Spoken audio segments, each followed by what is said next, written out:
All right, everybody. Just wanted to make another quick video here. Uh, Woke up this morning. It's about 8 degrees again. Started a fire in the garage. I was going to go out there. Kind of wanted to do a video going over my lowrider and discussing some of the parts that I have on it and why I have them on it. But it is freezing cold out there, so I just want to do a quick video here, kind of a little bit about me, what got me interested in the motorcycles, why I like motorcycles, where I'm coming from in the two-wheel world.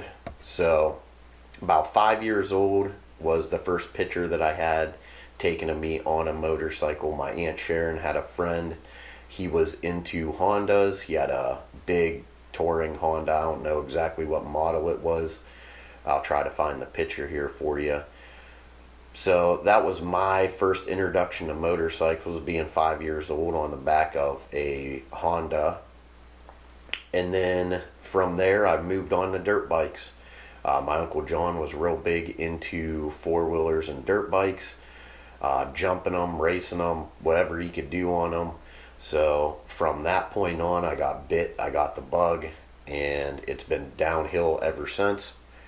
My first motorcycle was a Honda Magna V45. Don't know if any of you are familiar with that. It was a great bike.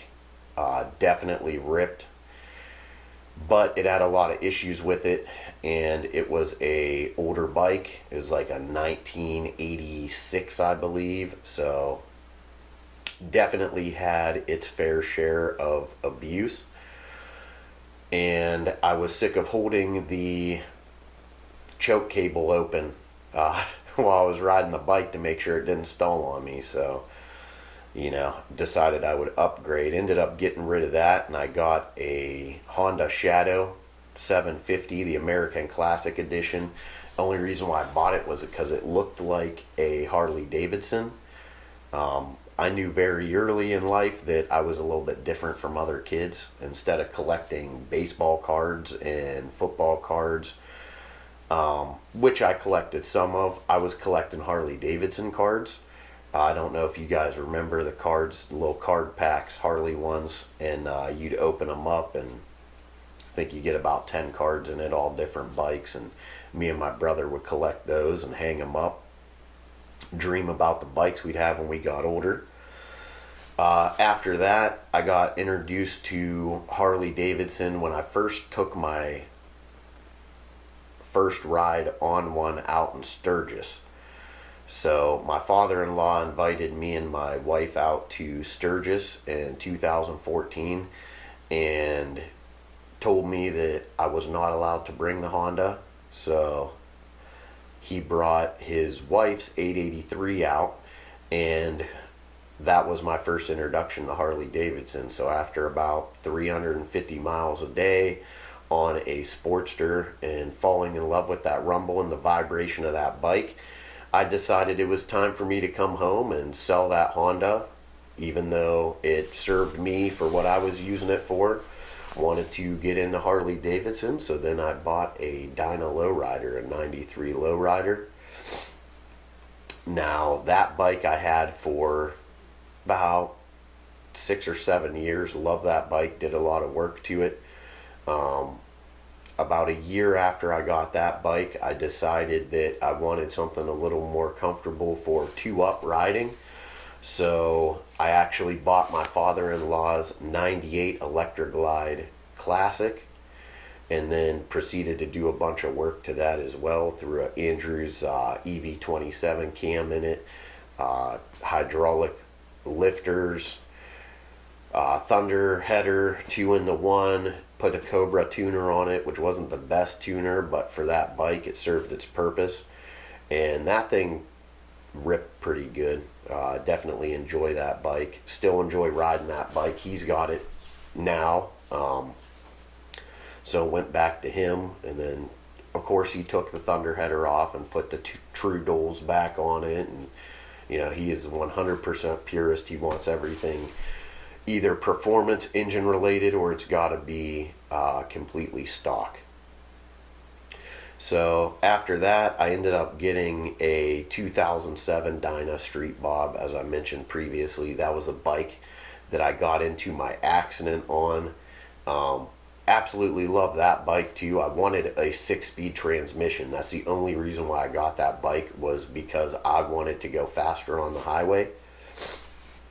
So after I got that bike, I started doing some modifications to it. Did the exhaust, number one. Actually put a Lapera seat on it, which was very nice. Switched the bars out. It came with 10-inch ape hangers. I didn't really like the look of that. I was trying to do a Dyna Bro bike, so I went out and got some 10-inch T-bars, threw those on it. Put a FP3 fuel pack on there and a stage 1 air cleaner. The day that I finished putting them T-bars on, actually went to take the bike for a ride around the block to make sure I liked it, make sure everything felt good on the bike. That's when I got involved in my accident. So I didn't even really get to enjoy that bike. I was a little upset. But that opened the door for me to get the 2020 Lowrider S, which I'm absolutely in love with. That bike performs better than anything I've been on, and I haven't even got to actually mod the engine out yet. So once we get this engine modded, once the snow melts, I'm going to get outside. I'm going to start bringing you guys some actual motorcycle content. But just wanted to give you a little introduction into my progression in the Harley, and just my life starting out was a little different. I wasn't really into sports. I skateboarded, rode BMX for years. All my friends I rode BMX with got into motorcycles, which kind of opened the gate for me to start getting into it.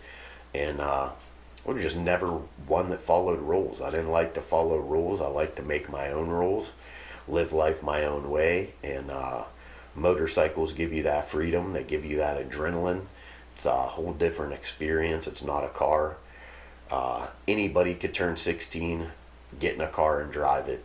It takes a different person to learn how to ride a motorcycle, to enjoy riding a motorcycle, and to work on it yourself. This 2020 Lowrider S is actually the only motorcycle that I've ever had serviced at a Harley dealership. And that was only to do the first 1,000-mile tune-up on it, 1,000-mile service. And after that, everything gets done by me. So that way you build an intimate relationship with your motorcycles. Had a couple people work on my bikes in the past, but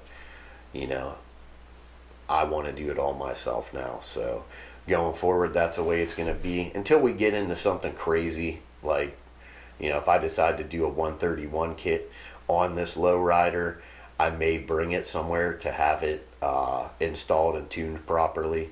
Because I'm kind of limited at the tuning portion until I get my hands on a dyno tuner and get familiar with the software. That's going to be probably the best option for me.